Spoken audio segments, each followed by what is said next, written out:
Oh, you are? Yeah, So it's a nice and empty studio right now? Nice and empty studio, so we're good to go.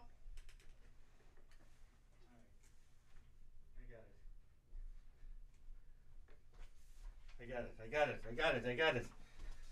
Can't find anything these days, you know? I'm all alone in the studio. I'm just happy to be here. Happy to be here on another Friday. Friday. Yes, all right. These two go together. As we always say, this is a sneak preview. If you're tuning in right now, it's not the actual show, but it's behind the media. It's before behind the media. I like that. Before behind the media. That's right. Okay. Yeah, we got a lot of good stuff though. The one thing that's always interesting is that we never really know what we're going to do midway through the week, and then all of a sudden there's a lot of great stuff going on. You know, well, Dan, that just that's kind of why years we do and years show. of experience. We sit down and figure out what is interesting. It's also nice to actually talk to each other once or twice before the show. That's right.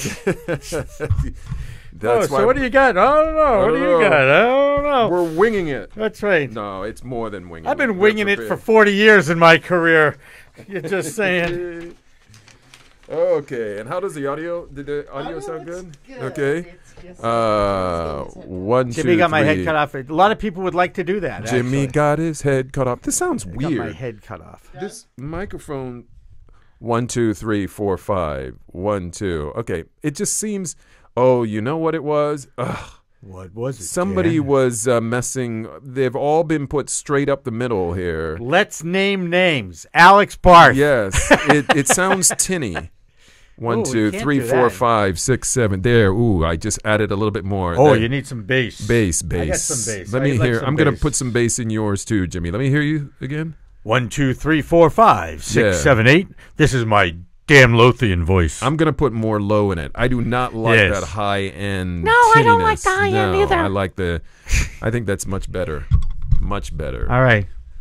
I'm ready to rock. Yeah, and All right, so this is JY, and this is JY. Yeah, so I'm on the teasing for the fourth bites there. exactly. Okay, I got it. You'll like it. Exactly. I got it. I got a funny one. And for the bites, I saw which ones are the bites? Is it the stuff at the lead or all of these? It says BTM 316-18 fourth quarter No, I bites. know, but all of those are bites. Yeah, they're just little things. So these or just these? Everything that has a arrow next. There are 4 bullets. Oh, okay. I see. I got it now. Okay, I got it. I was confused. I saw. It's really simple though if you look at it, and it's 4 bullets. No, I get it. I get it now. Oh, because of the. Oh, I bet because. Yeah, of because the the margin engine. was Exactly. off. Exactly. Okay. Are you ready to rock and roll? God. Hit it, Steve. You're tuned in to Behind the Media. Dan Lothian and Jimmy Young bring 70 years of award-winning broadcast experience to the table. From newsrooms across the country, behind anchor desks and in the field, they've seen and covered it all. And now they are here to take you behind the media. You're going to have to embrace technology. If you're an educator, Oh, I'm embracing it. I want you to use You the can phone use it. No. to help teach these You kids. don't need to do that. I was covering the president in China, and we did a behind-the-scenes video. This is a gong, or No, she not put- a gong, a bong A with bong. a B. That's right. Did I say The gong? gong is a That's gong right. show. I said gong. Gong Bong. makes noise. Bong. Why is it, Jimmy? Why? Because sex sells, Dan. True, but it's only part of the answer. It is. You have to be more creative now to be able to tell a story, and sometimes it's just a before and after picture and saying which one do you want to be.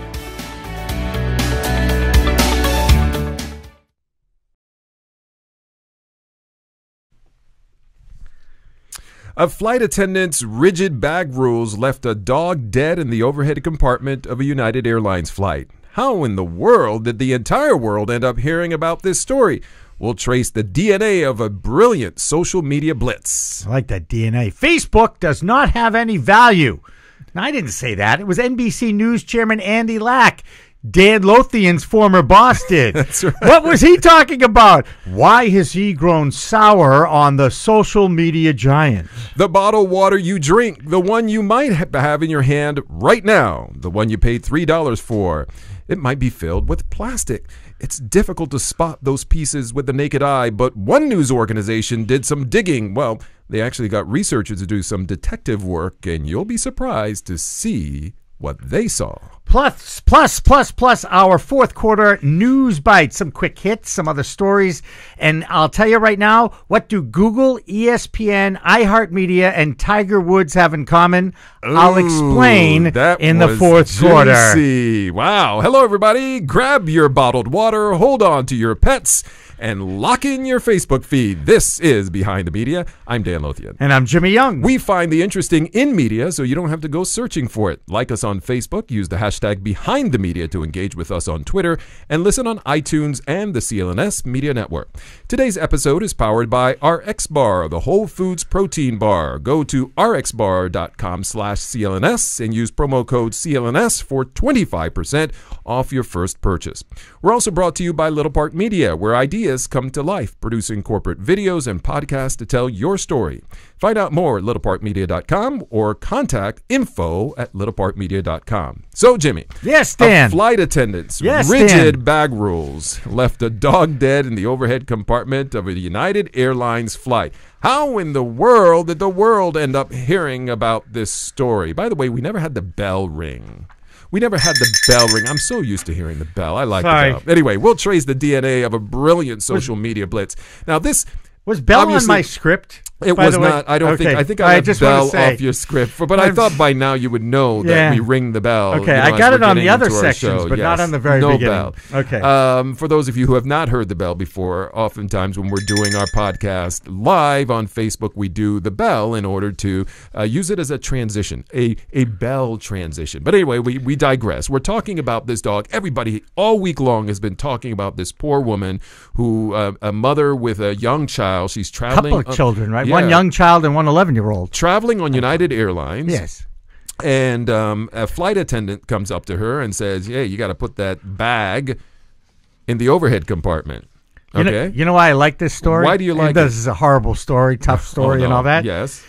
You know how everybody points the fingers at the media and the media gets blamed for everything? For everything, The only other group that actually gets blamed more than the media, the airlines. They do. But in this case... they deserve it. In this case, they deserve it. And there's a trend. There is apparently a trend. And this story is less about the incident itself, but we have to tell you about the incident, but it does tie into media here.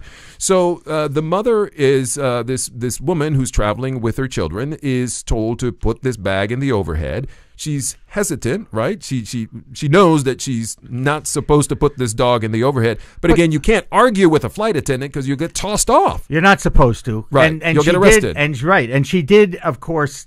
But what I don't understand is why wouldn't she have explained, now this is my little dog in here, Ms. Flight Attendant. Apparently she was trying to explain this, but, you know, when... Dog's only a 3-letter word. It doesn't take long. No, but, you know, here's what typically happens. You and I, we have flown... I used to live on an airplane. I understand. And when they come through the aisle... You weren't in the overhead baggage, though. No one ever... Sometimes... I was on a flight coming back from Hawaii one time where we had turbulence, and I felt as if I spent a lot of time up in the overhead compartment. But when they come to the aisle and they tell you to move something, do this, do that, there is no room for you to even open your mouth and explain, because typically they are facing people who are belligerent, who want to cause trouble, and they don't want to deal with it. It's like, you know what? I told you to put that bag. Don't tell me why you don't need to put that bag away. The rule is get that bag from where it is and put it overhead. So it's possible, and again, I don't know, but it's possible that as she was explaining herself, in the mind of this flight attendant, it's, you know what, I've heard this a million times. Just put the bag away.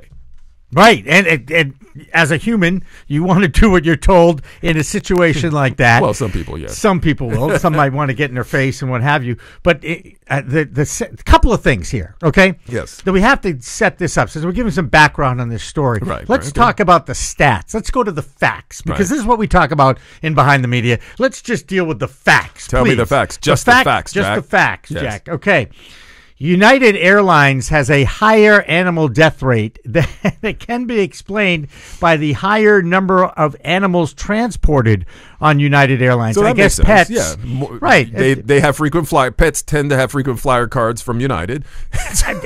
you know what? They should, because they pets get flown a lot, right? And pets are United. I had in no nature. idea that United actually transported, get this, 138,178 animals. I did not know last that. year, No. more than double. Are those people the or number. real animals? Those are animals. Okay, They 'cause I don't. thought they were turn talking into about- animals. No, they're people who turn into animals Right, after right. a few drinks. Right. No, but that doubles the number carried on Delta and American. So obviously United is the pet airline of choice. Wow. People who are pet owners might want to rethink that. I'm Right. just saying. Although you typically would want to go with an airline that carries a lot of pets, because then like they know Alaska Airlines, which always tends to be the best airline. Yeah, when people look I used to fly them all the time. I've when flown I worked them out in once, and it was Seattle. one of the best flights I've ever had. I couldn't Wonderful. believe. Love Alaska Airlines. They've carried over 115,000 animals last year and reported just 2 deaths and 1 lost animal. Now, Yeah. I feel bad.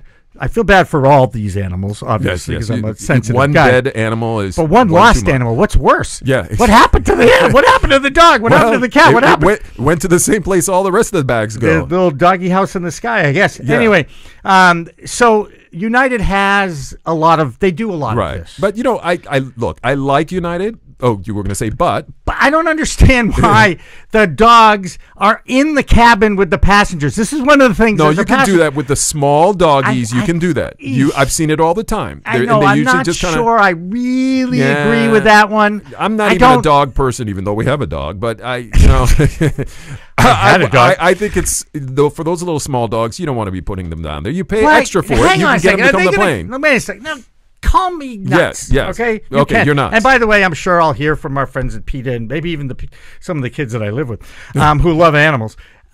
Why can't the pet go in a aircraft crate, Right. and go in with the cargo where They do. other animals Larger, go? larger pets. That's what happens. They put them into an area where they can breathe. There's oxygen there. Huh. Sometimes they don't, but because there are accidents that happen. Accidents. But larger pets are placed in these larger containers. The small ones can go right with you, pay extra, and you can put them. You can buy another seat. And you So put them what we're on. finding out is that the baggage compartments in the cabin are airtight.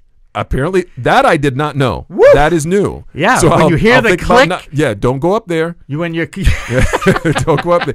I will say, look, I flew United quite a bit, and we were very close to some of the flight attendants because when I was traveling with the White House, there was a contract with United, so we got to know these folks. They were like friends. We would invite them to functions and different things like that. So have a lot of love for United, but this clearly is a case where something went wrong. Now, having said that, our podcast is not about dogs and airlines and so forth. It really is about the media. The media, and I know you Right. have the rest of the story. I want to tell what United has done to rectify this. Wait, so this not doesn't yet. happen again. We'll do that at the end. all right, at the all right, end. I'll wait, We'll all bring I was bring trying in. to get all the facts. Yeah, out no. We'll give them there. a voice. What at the does very this end. have to do with media, Dan? Exactly, he you might asks. ask. Well, what's interesting is that this stuff happens all the time everywhere. Airlines, pets dying, all kinds of things. We don't necessarily hear about everything. Or if we do, we hear about it long after it's happened.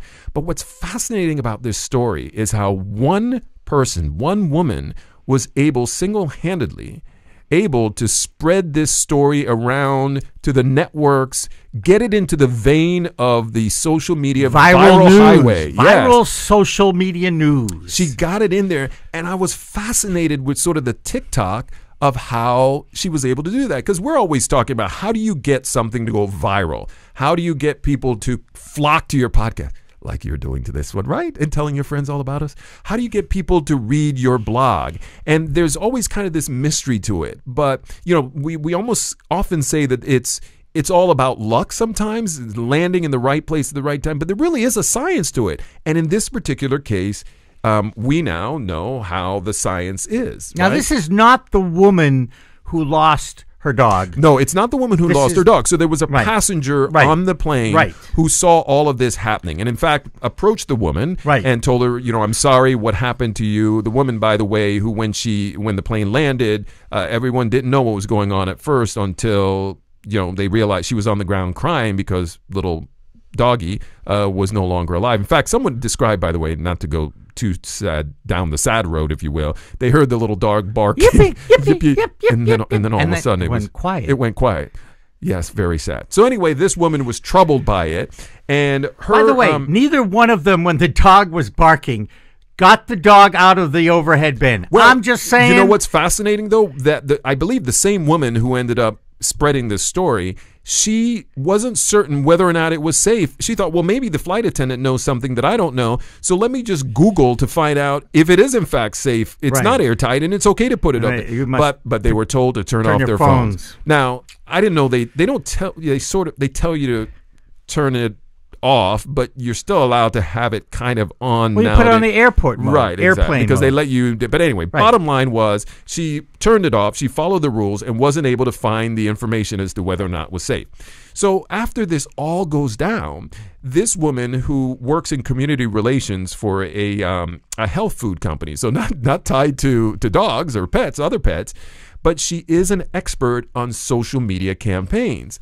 And so she had posted something on Facebook initially, right? But she was really worked up about this, so she asked it to be shared. Please share this too. But she started tweeting, so she tweeted with a link back to her initial Facebook posting, and then she started tagging all of the pertinent places where she knew would be interested in grabbing this and spreading it, and then she encouraged them to do it. Right. And, of course, everybody likes to attack the airlines. I keep going back to that. And they love pets and they babies. love pets. Right. It's babies and pets. That's babies and pets. That's what drives viral video and news on this social media. That's right. So she wrote her message. She said, I couldn't sleep last night, talking about how this thing was still haunting her. So she tags in her tweet, BuzzFeed, Jezebel, PETA, Daily Mail, and then she says to them, quote, "Can you help amplify this? ?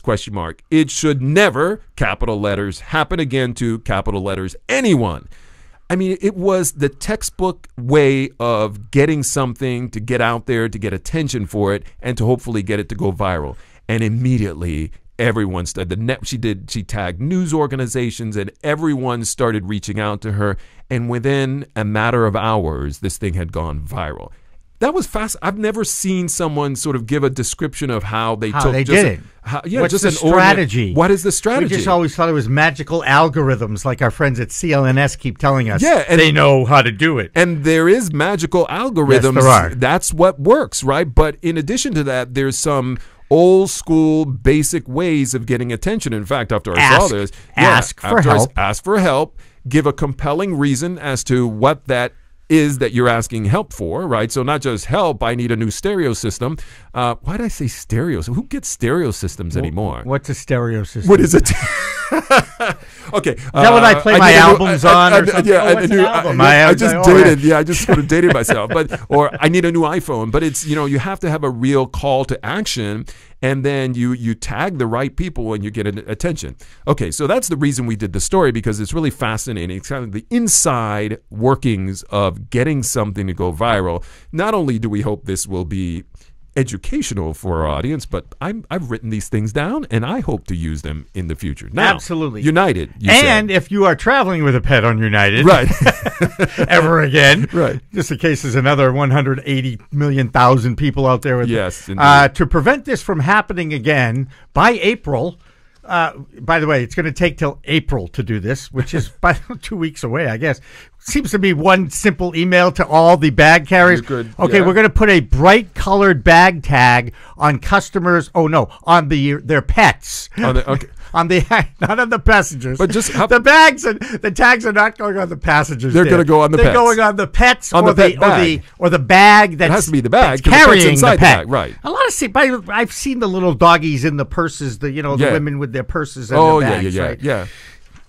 I don't want to get into that and shoes and all that. Yeah, anyway, it's an accessory. So now you will have the visual tag, which will further help their flight attendants out identify pets in the cabin. Because I guess the flight attendant admitted, I didn't know it was a dog in there. That's sort of fascinating. That's kind of like wink, wink. I mean, I recognize I'm not a dog person, and I know what and I'm told it was a dog bag. So it wasn't as if she had him in like a Nike bag for tennis shoes.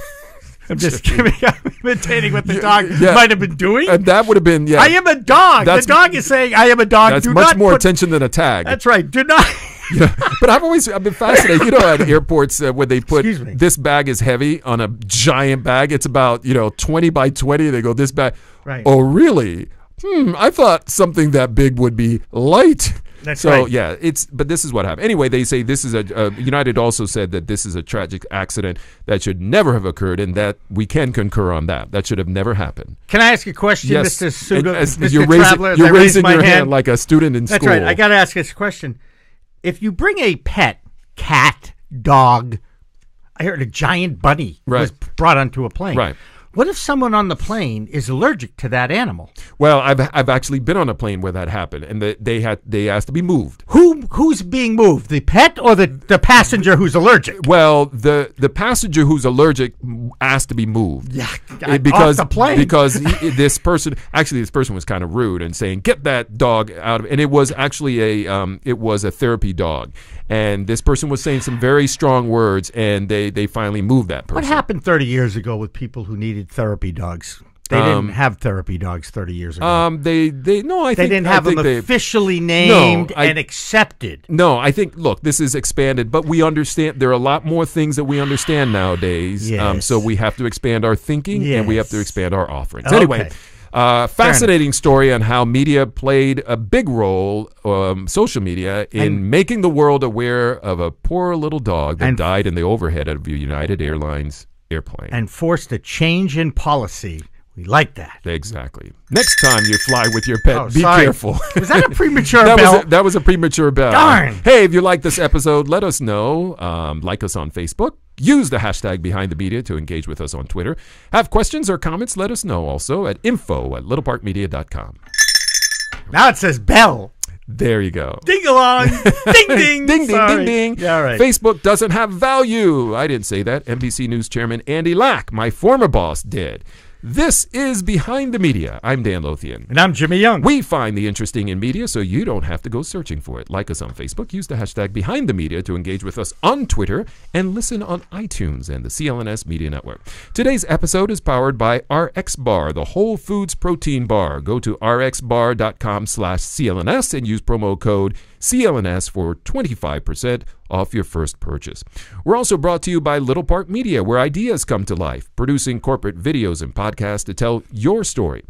Learn more at littleparkmedia.com or contact info@littleparkmedia.com. So, what NBC News Chairman Andy Lack is talking about when he said that Facebook had no value? Well, he also added to publishers. I left that off, but it's better just to say no value. Right. So why has he grown sour on the social media giant? Tell us, Dan. No, look, I'm kind of amazed about this, but the real reason is to read behind the media and between the lines. You see, I like how you NBC Universal has a deal. Is an investor with Snapchat. Oh, isn't that something? So now they're only going to use Facebook not to publish original content like this live stream, right? But just to share, links. They'll put links on Facebook, but not original content. Exactly. That's what they're going to do. And right. What is the okay? Look, is there really a difference? I mean, honest. Right. If you're interested in the story, there's a headline. You click on it on Facebook, it takes you to the story. When you're done, you click back. You're back on Facebook again. Right. Okay. As opposed to I'm going to click this video to listen to it on Facebook or watch it on Facebook. Right. No, I think that the biggest rub I'm based on my head. Yes, you are. That's because you have dandruff. No, I do not. I use Head and Shoulders. Just for the I'm very sensitive about that. Okay. God. But you had a light sweater on, so I couldn't tell. Yes. But I think what's at the heart of this, and you and I have complained about this before, Jimmy. By the way, at least I have hair. Yes. Sorry. God, I knew I had to come up with something. You got me Thank on you. that Go ahead. one. Yes. Yes. Now I lost my train of thought. Sorry, but my bad. Isn't it something that we have complained about, how Facebook is a wonderful tool for us to transmit, for example, this program, it gives us an opportunity to live stream it on their platform. Exactly. People are on that platform that I know, that you know. Right. We share it with our friends. If they'd like to, they share it with their friends. Right. That's pretty cool. Right. I mean, that is pretty cool. Social media. But the issue here is that certainly from a business perspective, there isn't really Facebook isn't a tool that helps you to get out there in a bigger way. Beyond just you finding your followers, there isn't sort of this framework that allows you to essentially make money off of using Facebook. I mean, you can use it as an advertising platform and so forth, but they're not there assisting you. And so that's one of the quotes in the article I was reading about this said that what publishers want is a platform that will work to help them either generate traffic or brand awareness or revenue.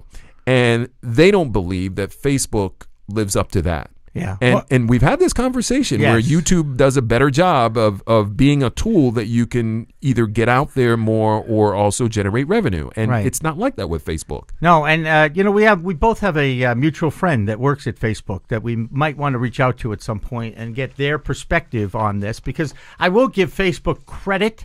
They're not sitting back and saying, "Yeah, we're Facebook, we can do whatever we want." They really do try to make changes and make their users happier. I think they do. I mean, I think this is it reflects a little bit on the founder. I think that he recognized what started out as a way for college kids to check each other out has turned into this media giant in many ways that's now producing original content like Tom versus Time and their 6th episode, and it's Facebook Watch now, and their live streams are available on Facebook. So I mean, I think they're constantly changing what they're delivering, and of course, the more things they deliver, the more eyeballs they deliver, which means the more ways they can make money off those users. Right. I'm wondering, though, if this isn't by having someone who's as high profile as Andy Lack, the chairman of NBC News. What kind of a guy was he really, Dan? Come on. Come on. Off the air, I'll tell you. Oh, come on.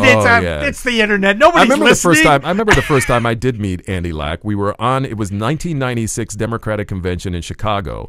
And there was a rap party after these big events. There's always a rap party. This is the days when networks were Now this is rap, R-A-P, not rap as in rap, W-R-A-P. W-R-A-P. I was like, what, you think I was rapping with Andy Lack? What is that? He wasn't rapping. Okay, all right. We were ending the close the wrapping up party. The wrapping up of the Democratic Convention. Yes. And back in those days when networks were throwing a lot of money around, they rented this yacht, this multi-story party boat, and we were floating around out there, and I met him for the first time. I was introduced, hey, Dan Lothian, one of our newest employees and so forth. And was he cordial? He was professional. Cordial? Yeah, I mean, was he cordial? I felt as if I should have had a sweater on that night. Yes, it wasn't not a jacket, not a big heavy winter coat, not a winter coat. He was a little cold. No, cool.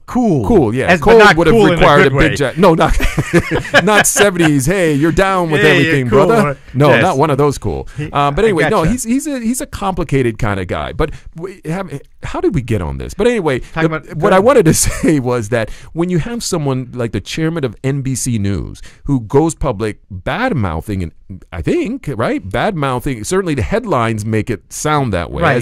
He's bad-mouthing. He called him fake book. He called him fake book. So, bad-mouthing Facebook.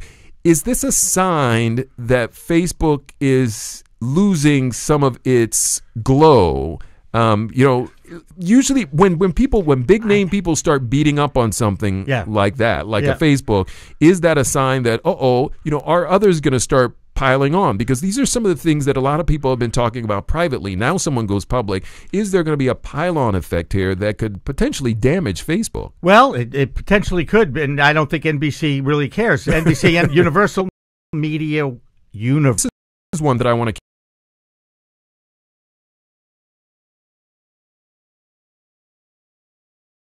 that big a deal, people. Yes, I think it's a big deal for the environment. Yes, I don't think I want to drink plastic in my water. Hair off something of a jog. Maybe, but then dozens of cases of bottled water after the hurricane really cared about the micro pieces of plastic. Microplastics. No, I don't think so. And I think that's why we have to put all of this into some context. Right, and you are doing a great job with that. Oh, thank you, Jimmy. Yes. One thing, we were talking about diet. Yeah. Okay, I've never. As bad as my diet is, if you will, I've never eaten a plastic bottle. Okay, just for the record, never eaten a plastic bottle. I've chewed on a few cardboard ones, but I spit those out. They were recycled cardboard. I'm glad you cleared that up because you were wondering about that. Well, because I looked in the recycle bin and I noticed that bottles were disappearing, and I thought, well, maybe Jimmy's eating the bottles. He's been eating the caps. He starts with the caps, and as he gets more hungry, then he eats the rest of the bottle. But look, it's a wonderful thing when what you report has a impact, and it could have a huge impact on the water industry. We really don't know. Yeah. It could have an impact on how bottles are made, how tops are made, how seals are made. It could have a whole different way in which the health officials start determining that plastics do have a impact on your health. We don't know where this will lead, but it all started with someone asking a question and then someone going to an expert and saying, help us determine whether or not there's something here. That's at the heart of good journalism. Yeah. And it's great. And it is. And you think about The Graduate and the guy telling Dustin Hoffman about plastics. And now here it is 50 years later. We're still talking about plastics, and now we're trying to figure out how to get out of plastics. Exactly. No, you're right. And I think, clearly there is still, and we were preparing for the show, Jimmy, you and I were having the conversation about we were preparing for the show. Is that an oxymoron? Yeah, is that what you're saying? Did you actually? Oh, you did. Yes, yeah, we did. Obviously, we did prepare. We have notes. We have stuff in front of us. I got lots of paper. You have lots of notes. I shred it and recycle it. Just we do. I use it. I actually turn them over and then write on the back. So I like to do double-sided printing as well. Well, that I don't like because then you can see through it and it messes with you. So I don't like that. All right. But anyway, there is a problem with water and clean water around the world. Yes, there is. And people are dying for lack of clean water. Correct. And so when you put this on, when you start talking about little pieces of plastic where we don't really know what will happen, and the end result is probably many decades away, perhaps, for us to find out whether there's an impact. But we know the impact of filthy water in third world places around the world. Where bottled water is a life preserver, if you will, or a savior. And so I think you're hearing from a lot of experts saying this is great reporting, and we're glad that that this is leading to further review and for inquiry. But at the same time, what's important to remember is that with bottled water in parts of the world right now, lives are being saved. And as we continue they're being saved. We don't know what's going to happen in 50 years with plastic, right? And we may be able to figure something out before we find out that this is really a problem. But right now we know there's a problem, and bottled water is making an impact in the lives of people all around the world. And so this, again, important information dug up by journalists at Orb Media, but not something right now to panic about. Right? I'm going to panic. I'm panicking right now. Well, yeah, but you panic about anything. That's right. You're Mr. Panic. And interestingly enough, when you go to Gillette Stadium and you buy a bottle of water, yes, they take the cap off for you and keep it because it could be used as a weapon. Oh, people could throw it out there, huh? Yes. Oh, interesting. Yeah, I did not know that. So if you ever do go to Gillette Stadium and you want to buy a bottle of water, bring your own cap. Bring your own game. Most people do bring their own caps. No, don't they? Plastic caps. Oh, you're talking about. I thought you meant like a baseball cap or something like that. Oh my goodness gracious! We are on a roll today. Look, one of the great things. There's something in our water. I think it's plastic and more. But one thing I think is fascinating with just the digital medium that we've seen out there, and a lot of these very narrowly focused news organizations, where before groundbreaking journalism typically came from the Washington Post or the New York Times or CBS News. Broad papers, broadcasting. Exactly. Big network news organizations like you've worked for. Exactly. And so, but what we're seeing now is that there is funding, whether it's from investment money or coming from grants, where good sort of narrow focus, everyone's all hands on deck into one thing. And great results are coming out of that. What's the word that we use when we talk about little casting? Niche casting. Niche casting. So it's niche journalism. Or we could call it microplastic casting. That's too big. That is I like too big. niche. I do like niche. I like the niche. Yeah, niche. Yeah. Not a snitch, but niche. Nor niche. And not a niche. It's not a niche as well. Is it time? It is time. Wait, no. Oh, I faked you out. If you like this episode, let us know. Like us on Facebook. Use the hashtag #BehindTheMedia to engage with us on Twitter. Have questions or comments? Let us know at info@littlepartmedia.com. That's info@littlepartmedia.com. It's the fourth quarter, everybody. All right, we're happy. We're happy. Bites behind the media, we call it. If you can't eat the whole meal, we'll just give you a few pieces. Little tiny pieces. I'm Dan Lothian. And I'm Jimmy Young. This is Behind the Media. And Jimmy, we like bites. We like bites behind the media. Yes, we do. Bites with a Y. Bites with a Y. It's very important. Exactly. B-Y-T-E-S. B-Y-T-E-S. Right. We're doing a lot of spelling on today's show. I'm not quite sure what that means, but that's just what we're doing. Okay, you want me to lead things off? Yeah, here? tell me. What have you found? iHeartMedia, one of the largest owners of radio stations in America, has filed for Chapter 11 bankruptcy. Now, before you go freaking out, all those... What do they have? 14,000 employees, 850 radio stations. Yeah. Okay. And also, by the way, this has a little bit of a local angle to it. For those of us who follow Little Park Media, we're in the greater Boston, Massachusetts area. Bain Capital and Thomas H. Lee are the private equity guys involved with this, with iHeartMedia. And they're going to wipe out $10 billion in debt. Wow. I choked on that number. Hey, have some water, Jimmy. Sorry about that. We don't have coughs. We don't have cough buttons. Like in radio studios, they had cough buttons. No, because it's acceptable now to just go ahead and cough. Go on. It shows that you're human. It sounds like you're human. For those of you who just clicked off, right? No, that's good. It's still up there. So I found that interesting. By the way, this is why Chapter 11 exists. The assets, they were upside down. iHeartRadio was upside down. That meant that they were, believe they had a worth. They were a worth of $12.3 billion, and they had a debt of $20 billion. And that would make you upside down. So if you get a $10 billion, what do they call it when they let you go? You know, write off. Yes, forgiveness. They forgive. Yeah, they forgive their debt. They forgive the debt. Yeah. I've been asking people to forgive my debt. Yeah, you can go to church for that, you know. Well, I would. You know what? If that's the reason I could go to church, I'll go to church for that. I go to temple and it does me no good. No, I'm only kidding. I ask for forgiveness all the time. Anyway, so iHeartRadio, that's what's going on there. And don't worry. In case you were worried that it would affect the Clear Channel outboard billboard advertising arm, because as you know, we drive by billboards all the time. Yes, we do. Can you name me one thing you've seen on a billboard in the last 24 hours? No, I can't. I'm just saying. Okay. Right. Anyway, they're looking for a buyer. Because I'm looking at my screen. They're looking for a buyer for that outdoor advertising billboard, and that's one of the reasons why I think is because I just don't think the impact. Like I know NBC 10 now has billboards because I see my friend that noise up there. I think some of them, people in the right places, I think people are still looking up to billboards. By the way, did I tell you iHeartRadio? iHeartRadio? Yeah. iHeartMedia. No, iHeartRadio. Have I told you that? As in, I love radio. You know how iHeart. I know that. It's a joke. It was a joke. Yes, it's a play.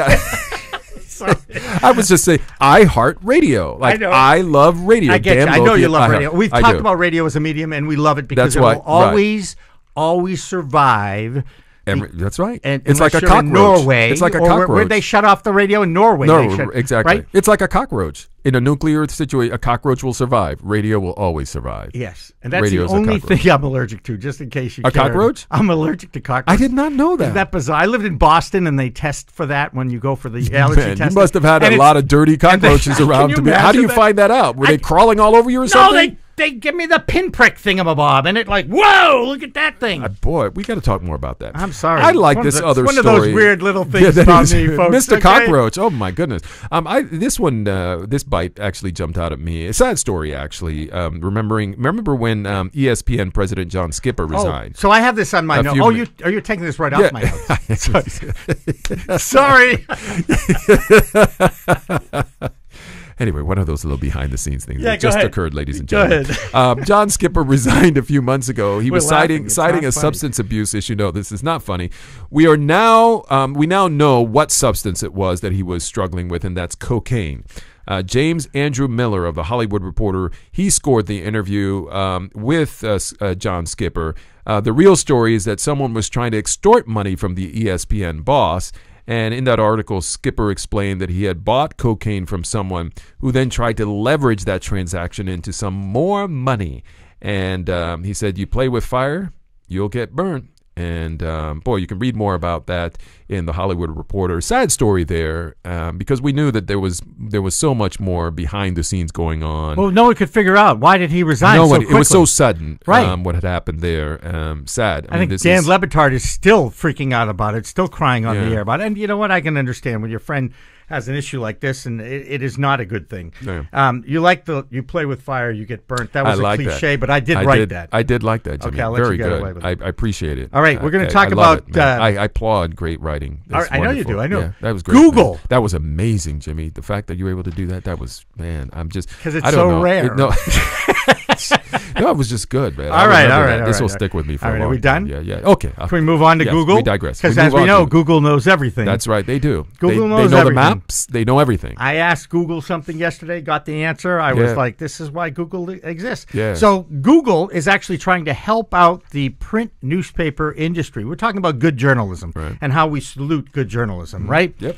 Well, it seems that they are going to prioritize content for subscribers of newspapers. Now, I subscribe to the Boston Globe, which should come. You do? No surprise to You anybody and who maybe knows one other person. I am a left-wing radical beyond beyond comprehension. Our Stephen, he raised his hand. He Our subscribes director, to the Globe he subscribes too. as well. He may be the That's youngest two people. subscriber to the Boston Globe. So we have the I might youngest and the oldest. No, I know I'm not the oldest, okay? Because I know someone else who's older than me that subscribes. So I think it's interesting. It's an attempt basically of Silicon Valley to help out the failing print industry, recognizing that, newspapers for years relied on a business model of advertising. And even though they've definitely segued and evolved over to the digital side of things where you can get your digital edition of the newspaper, right. The advertising is not delivering as much a profit margin as they would like to keep their staffs at a level where they can do good journalism and actually have the time to work on stories. Because as you know, Dan, not everything is McNews. Not everything happens in the next 24 hours, and it's a tough news cycle and all that. So they are trying by giving them, subscribers so that their trusted print journalists will be more respected than what happens on social media. Okay. So I think that's a good thing, and we salute Google. And I got one more. Yeah, no, this Tiger Woods, he's still a big draw, huh? Not only is Tiger Woods a big draw, but somebody who visited Vegas over the last month put a legal wager down on Tiger to win the Masters. Is this you? Well, it would be my ask for my significant other. Your ass? I asked my significant I thought other. You were talking about your behind. No, I don't like to do that. Pretty much any other body. Anyway, but no, Tiger Woods had finished second in the PGA event last week, the Valspar Open in Tampa at the Copperhead golf course down in Tampa at Innisbrook. The ratings on that third round where Tiger did make a charge to get into the hunt, as they say in golf speak, a 181% increase over the year before. Now, granted, the overnight rating was only a 3.26, but that is literally double, beyond double, quadruple, in fact, over what was there in 2017. And it was the highest rated PGA Tour round 3 of any broadcast network in nearly 12 years. I was looking for the final round where Tiger drained a 43-foot putt on the 17th hole to come within one stroke of the lead, moving into that final hole, the 18th.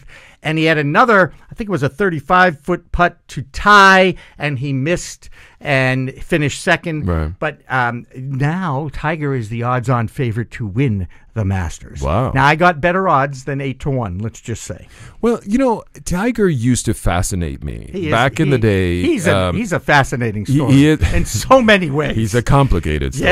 Yes, but that's my point. Not just as a golfer. And no, it's life. Playing the toughest. Actually, his life is much more complicated than his golf game. Yes, it is. Playing the toughest sport on earth. Now, I'm not talking about. No, I agree with you. I agree. Most difficult game both to mentally play. And physically. Exactly in terms of right. I mean, look at the right. athlete that Michael Jordan is, for crying out loud, and he got to be a scratch golfer, but Okay. I've never understood that as well, because every time I go, like, is it when I scratch no, or itch? No, it means you don't need any handicap. It means you have no handicap. It means you get no strokes. You don't get any help. Like for me, I get lots of strokes on the golf course. Okay, lots of strokes because for different folks. Because I used to be better than I am. Right. But it just gives you an opportunity to. I could play against Tiger Woods with a 36 handicap, which means I would get 2 strokes a hole. Okay. So he would have to beat no me idea what by you just 38 said, strokes. Yeah, I sort of not get what I'm that. saying. So here's the thing. Yes. 2 things about Tiger Woods. First of all, I used to watch him anytime he was on a television set somewhere.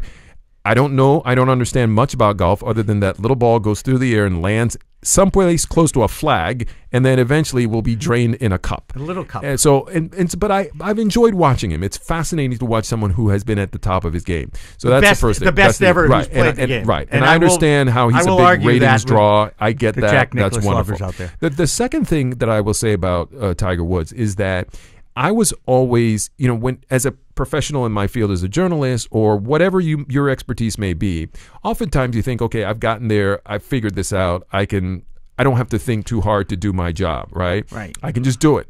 Tiger Woods was always figuring out a better way to get better. And there were times when he hit the wall or he felt that he wasn't quite at the point where he needed to be, and he would just reinvent his swing. Right? Well, I was going to say stroke. No. He's reinvented his swing about 4 times. Exactly. And at one point he got rid of some of the people around him and said, I need new people. Right. He was not waiting till he completely declined to tweak and to make himself better along the way. Driven to perfection. Exactly. Now, having said all that, imperfect as a human. As a human, he was as disciplined as he was on the golf field or the golf course. On the golf course. That shouldn't surprise you, though. Well, I guess not. Yeah, you're right. But as disciplined as he was there in his own life, was equally undisciplined. And I think it was very tragic to see what happened in his life. And it was almost like you saw the slow-moving accident, the train wreck kind of thing happening. And there were a lot of questions about whether or not he could come back from that. And I think his return to the top of the game, to me, in some ways, it's much more impressive than being at the top of the game in the first place. Well, as a 21-year-old, winning his first tournament, his first Masters by record margin and all that stuff. I mean, and his phenomenal story was compelling. And the fact that the general public is still willing to put that aside and tune in big numbers on television or even show up to watch him when he's playing. Come on, man. He's the best golfer I've ever seen. I saw Jack Nicklaus play, okay? Yeah. He's got 18 majors. I get it. There was a time we didn't expect Tiger because he broke down. I think he's only played in something like 5 tournaments in 3 years, okay? He now has his back fused, and he's still playing at the highest level possible on the PGA Tour. Well, I'm playing at the lowest. And that is the next great story in sports. It is. Yes. When he wins his next major. And if he wins the Masters, I'm buying. Let's just say. Okay, I'll be looking forward to that. Thank you, Jimmy, for educating me on the game of golf. That's what I'm here for. Even though I know absolutely nothing That's not true. You watched it. I know. I watch it, but I don't really understand what's going on. People understand why people watch golf. Yeah, well, I watch it because of I want to see him and do his thing. It's also some of the most beautiful places on earth are golf courses. I don't like courses. that because then I get upset I'm not there, especially in the middle of the winter here in New England. Anyway, if you like this episode, as we have, because we produce this, so we love it, let us know if you love it too. Like us on Facebook. Use the hashtag BehindTheMedia to engage with us on Twitter. And also, if you have any questions or comments about things that we could be doing on this show, topics that we could be covering, if you want to yell at us and tell us how you don't like what we're doing, we'd like to hear from you. Yeah. Info@littlepartmedia.com. That's info@littlepartmedia.com. That's why they put mute on the remotes, Oh, that's right. You can so mute people, a lot of people have tried to mute me over the years, too. Well, I was just going to say, I wish I had a light mute. I could just walk away and just say, bing, don't hear you, see it moving, but don't hear anything. Anyway, for Steve Helmuth, who's our wonderful director and helps set up everything, the cameras, and make sure that everything is wired each week, for Alex Barth, who's our producer and social media guru, I'm Dan Lothian. And I'm Jimmy Young. And this is Behind the Media.